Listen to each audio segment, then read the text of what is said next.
guys. What's up, guys? Welcome. Hey, guys, welcome. So, we are at our next episode of Learn Together, Grow Together. Hi. And we wanted to, so this topic right now is really fresh. Right. That we're going to discuss. And it's a new venture that we believe, God is putting us on. And it's going to be a faith walk.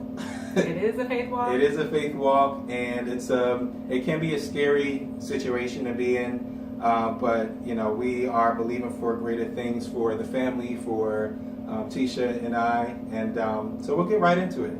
Yeah, we are coming to you live. Was it live? Really? Is it? Well, no, we're not live. Recorded. Because this is coming after. From our home base office. Yes. This is the Bat Cave. For those of you who, we have this on video. We're recording it on video as well as podcast at the same time. Right. So YouTube, podcast. Yes. You can search for it. So make sure you like, share, all that good stuff. Right. So what's our topic? What are we talking about? Faith walk. Faith walk. Look, I just came up with that. You know what I'm saying? The walk of faith. I feel like we should have a Bible. I think I do, but that's a shame. We don't have scriptures together. We don't have a Bible. We know them. We know them off. We know them. We'll try our best. Yeah, they're inscribed on our hearts. That we can. So recently. Go ahead. Talk about recently, I handed in a letter of resignation to my job of 11 years. I want to say 11 plus years. 11 plus years. More. Yeah, and so I handed it in 2 weeks ago, and yesterday was my last official day there. Woo! We have to figure out how to get some applause added to this episode. We'll do it. Woo! But I mean, some may think of that celebration as a little weird. That you left your job, and you're not like you left your job and you're going to another job. Right, let's be clear. So yes. She's leaving her job, period. I left my job, yes. But there is a reason why she is leaving her job. Right. And this is where the faith walk comes in. So go ahead, talk about it. So I started my journey at this institution 11 years ago, and it started at a time where, I was going through my divorce, and not to him, to someone else. No. And I was a single parent. I was unemployed. I was losing my house. Had a lot of things happening at that time, and I needed a job. And it was like an open door, literally, because I don't even remember applying for this job. I think you applied for like a while back. I must have. Or something, and they take forever. So state jobs take forever, but they have like really, really good benefits. Like, I don't know, I've always been raised that, my mom had a state job. Right. My mom had a state job for 25 years. So it was like, you get a state job, your school's going to be paid for this particular one. Especially you got kids, like you said, you were going through a divorce, you were going to be on your own by yourself. Right. So you were looking for something that you can support your family with, doctor's appointments, whatever you needed, it was going to be taken care of. Dentists and all that stuff. You can't, how are you going to survive off of that without benefits? Right. And you're by yourself. Right. Stable income. Right. And then being in that union was like, it's very difficult to get fired if you're in the union. So you're talking about a pretty secure position. Right. And from someone who has not ever been in a union. Right. It's like, what is that? What is that? Like, but they can't just fire you? Yeah. Yeah, right. No. Like the jobs I've been in, like it has been taboo to even talk about or mention unions. If you mention a union, you're gone. Like they fire you. Right. Because when you get into a union job, you're just kind of like, you get like, well, I'm gonna talk to my union rep. Right. Well, that's not in my job description. Right. Well, good luck with trying to get me to do that, because that's not in, our bylaws or our contract type thing. Right. And so it really can afford to put you in a place of comfortability, being very comfortable, and yeah. So fast forward to now, of course you were grateful, you were thankful that God blessed you with the job, but you had gotten to a point where you felt like God was calling you out of that season and into another season. Right. And that's where, you know, the 11 plus years now coming to an end, it's a faith walk, because you are leaving that comfortability, you're leaving those benefits, you're leaving that, you know, position that you were in to really pursue something that is almost like taking a risk. Right. Basically creating a lane and a space for myself. And so I did a Reflection Friday this morning, and Right. I was talking about Oprah, how she, Shout out to Oprah. yes, how she was doing this video thing, and she was talking about how when she started her career path, she said this prayer, like this was the prayer of her heart, and it was, you know, God, use me, use my life. And she said, I know that there is more, that your vision for me is greater than I can even imagine. So use me and tell me what I should do. Right. That was her stance, you know, and how she was moving forward. And so I think that fits perfectly for where I am right now. When you think about people who are, like, Oprah is considered a trailblazer, because there's no other Oprah. Right. There was no Oprah before her to follow after. So if when you think about trailblazers, there is not a path for them to follow. They have to create it and step out on faith and move forward, because people follow them. And that can be, it's tough. Yeah, It's tough. Even when I started with the music group that I'm with, we were kind of setting our own lane. right. Because in the beginning, it was difficult because we didn't know where we fit in, you know, with the music style that we had, doing hip hop and gospel together, and nobody was really like receptive of that in the very beginning. Right. And it was a faith walk, you know. It still is. It still is, because, you know, there are still barriers and walls that we have to kind of conquer. But it is really something that if you are not completely confident in it, and if you are not goal-setted and driven to pursue this thing, even when it doesn't look like it's going to come to pass, then it's not going to be successful, or you're not even going to be happy going through it. Right. It's not, I think of that scripture where it says, no ear has seen, no eye has heard. I'm sorry, what? No, what is it? No eye has... Shut up. No eye... It's all right, baby. Okay, wait, let me do it. Look, Let me do it. The people probably would have they would have just went with me. So you pointed out... No. He just had to point out. No, wait. No eye has seen. No eye has seen, and no ear has heard What's the rest? the promises. What is it? Y'all know what we're trying to Where say. it's inscribed on our hearts, people. Yes. Okay? No eye has seen, no ear has heard what the Lord is going to do. Seriously. Oh, Y'all man. know. I'm sure we're going to get some messages. People know what we talk about. Right. Y'all let us know. We Right. will. If we you will know in the exact comments. scripture, please drop it in the comments just so we can reference it. Thank you. Anyways. but even with that, like, if no one has seen it and no Right. one has heard it, then how can they tell you how to do it? Right? Exactly. They can't.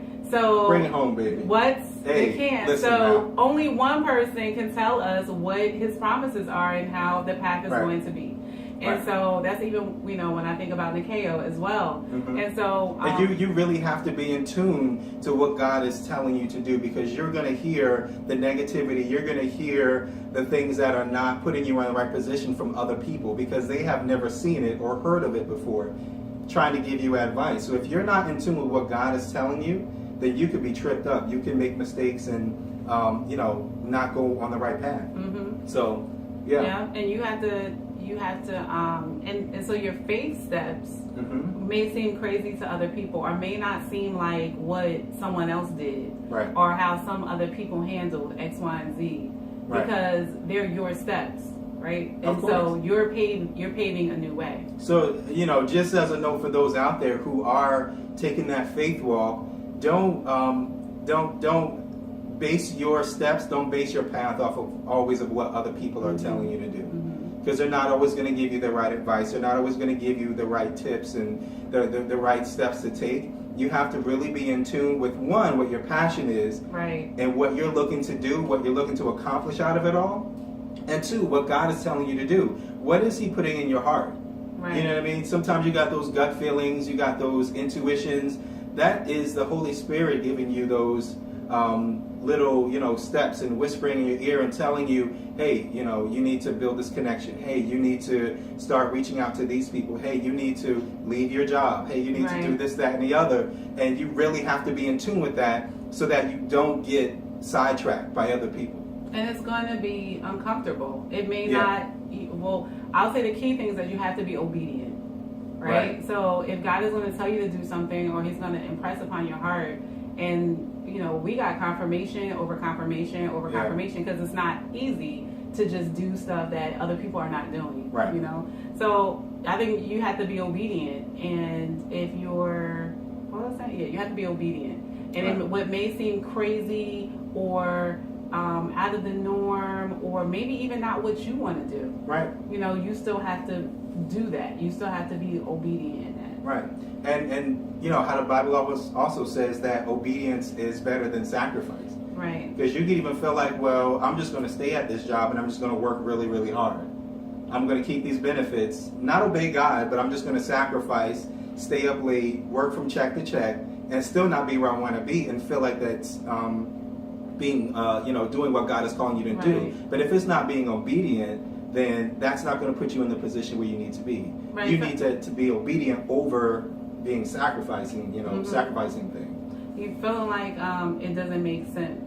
Like, or feeling like you're doing what makes sense. Right. And God don't care about what you think makes sense. Exactly. Of course. Like, what is sense these days? Like, you know what I mean? But I think that's a perfect segue into what we talked about before about Abraham. Talking about obedience being better than the sacrifice. Yeah, he was preaching to me, y'all. Well, I was having one of those moments. I have a moment. Pastor Gray. No, don't do that.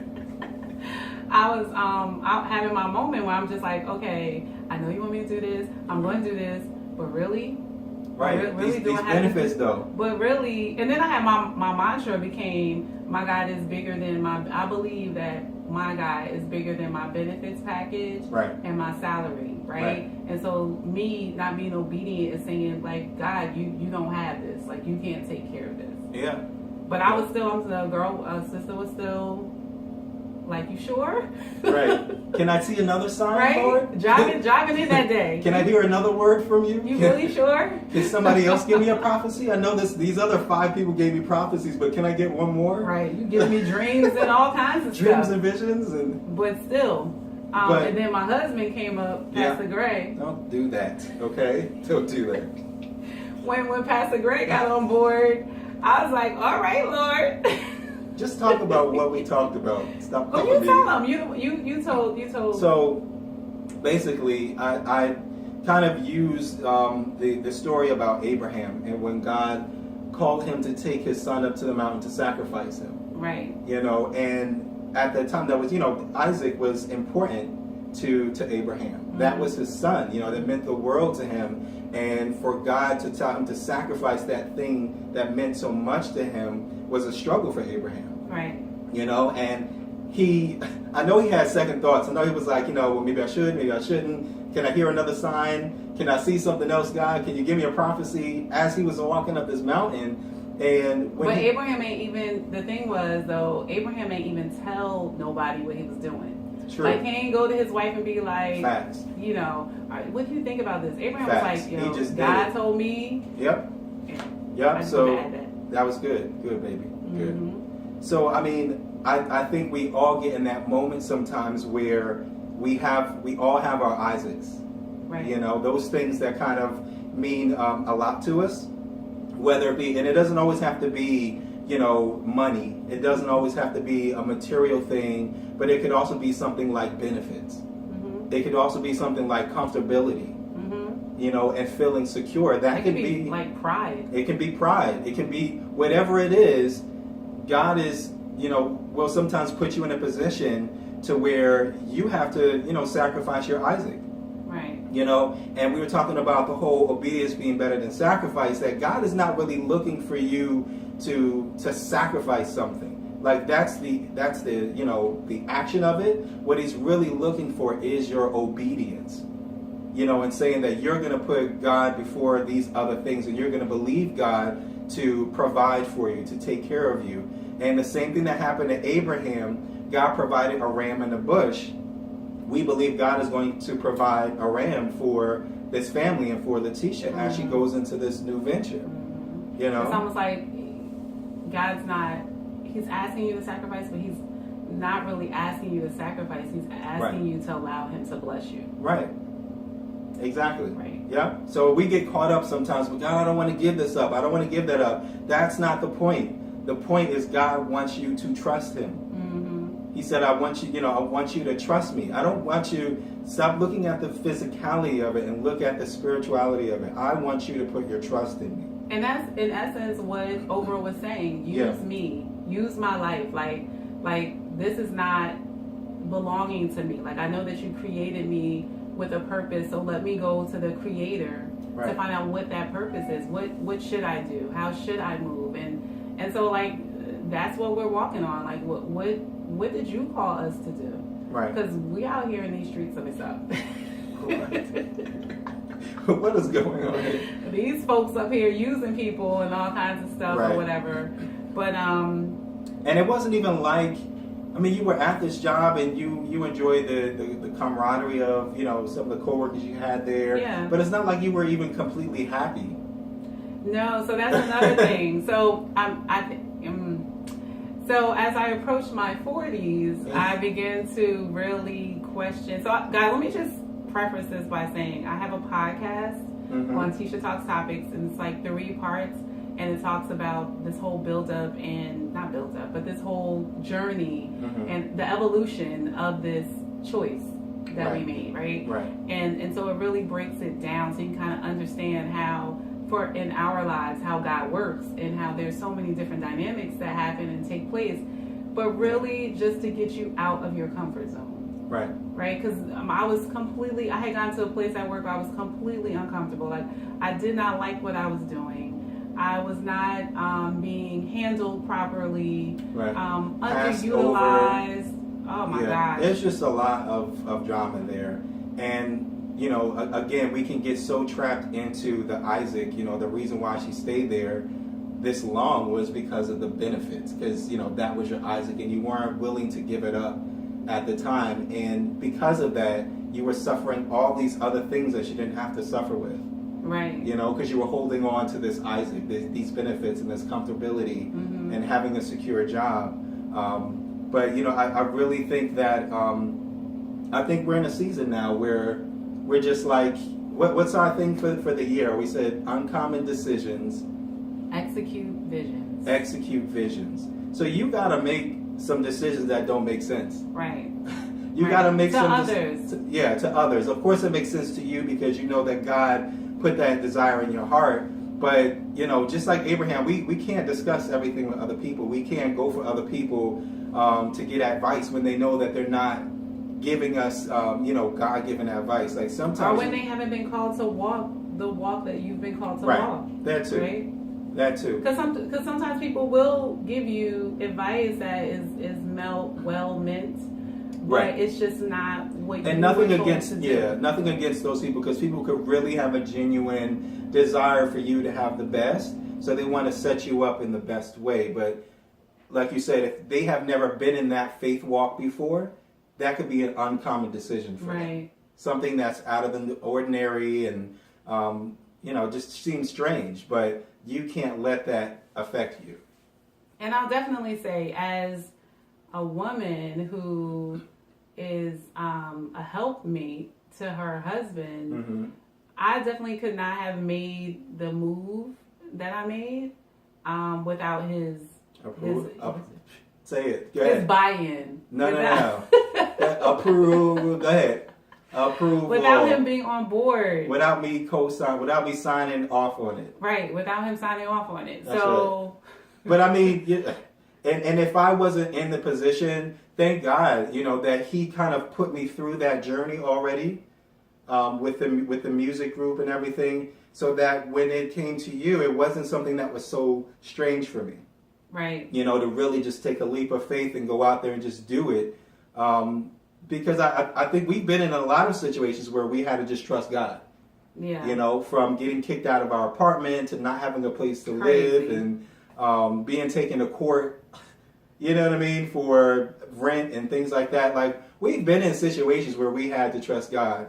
So I thank Rent God that for... we paid. Now that's a whole nother Yeah, that's a story. whole nother... But anyway, but being in those little situations where God is building up your faith and strengthening your faith so that when it comes times for bigger seasons, you know, that's going to cause for a bigger amount of faith, for stronger Right. faith, Right. you know? And this is, I think, one of those moments because you're quitting your job. You've quit your job. That doesn't mean that our bills are going to decrease because of that. Right. We're going to have the same bills, you know, but just now one income that's steadily coming in, but believing that God is going to provide. Open up other doors. Open up other doors and put you And on he- another level. And he is. He's doing those things. But I think that the other point that I was trying to make, even concerning that, is that, you know, sometimes God will give you something on your heart to do, but your spouse hasn't he's Bought not into necessarily it. right, bought into it.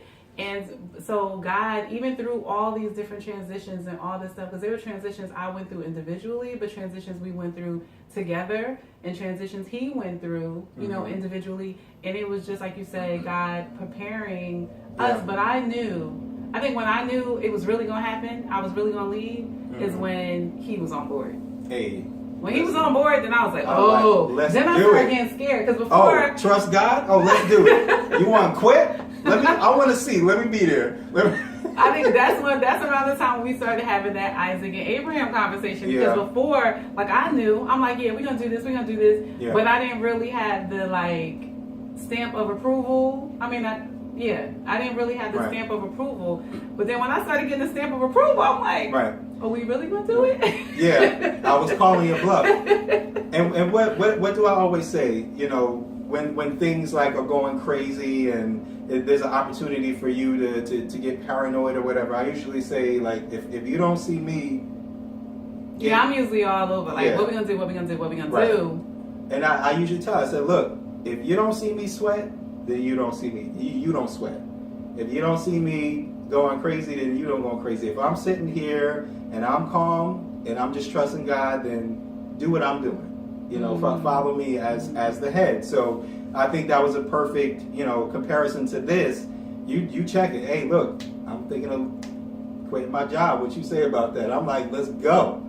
Let's do it. Quit. I'll call him. Give me the Yeah. boss number. Let me. No, he'd be like, why are you still going in today? Ain't you look, leaving? I'm like, why are you still doing work? Like, and I'm like, but, and then I'm Right. in here, and when I get to work, when I finally do go in, I'm Mhm. like, why am I here? Like, Right. this is so unproductive for me right now. Right. But I think, you know, I guess to summarize it all and to kind of, I guess, bring it to a close. Full circle, yeah. Yeah. It was really, it wasn't a haphazard decision.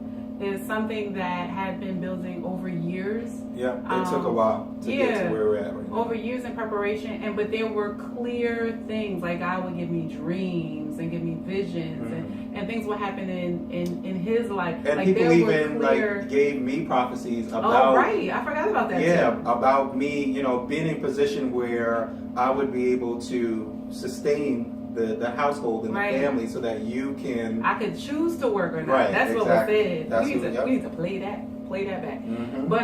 But yeah, even building up in those areas, and even at that time, he wasn't in that position or in that place, but God Right. just began to open up doors.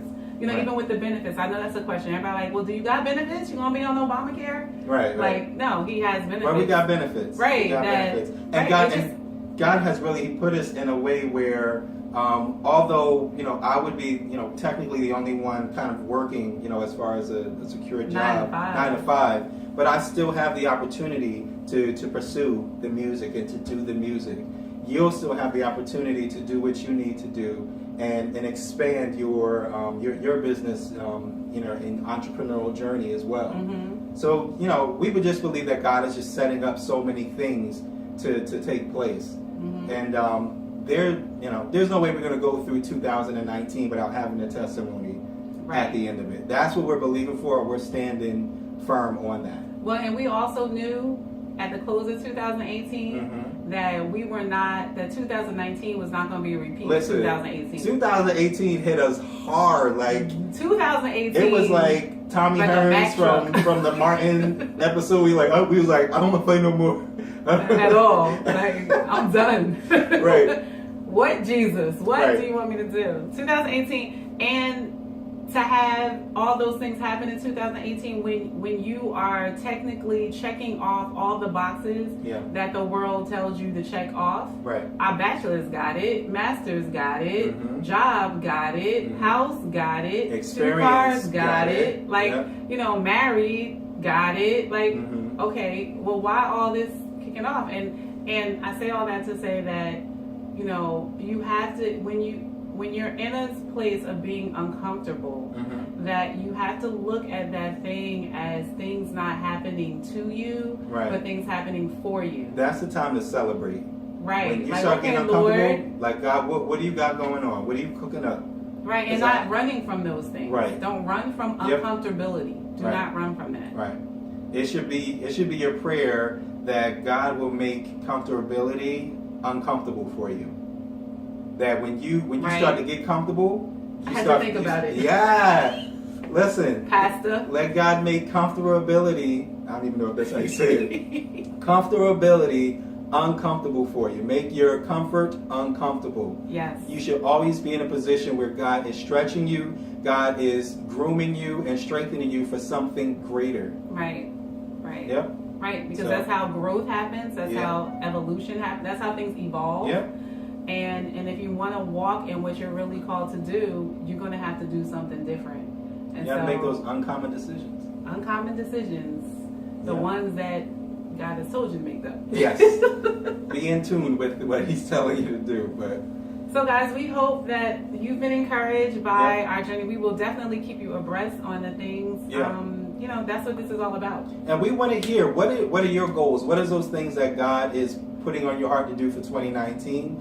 Drop them in the comments. We want to know. We want to pray for you guys. You can leave messages so you can share. yeah, yep. We can play them. Because we can play them. yeah, we could. Yeah. And we truly believe that this, is going to encourage someone. God is telling you to do something. Go out and do it. Be that Abraham, and really just step out there in faith and do what God's called you to do. So until next time, Yeah. talk to you later. What is that? Well, we gotta I don't know. talk to you later. Bye.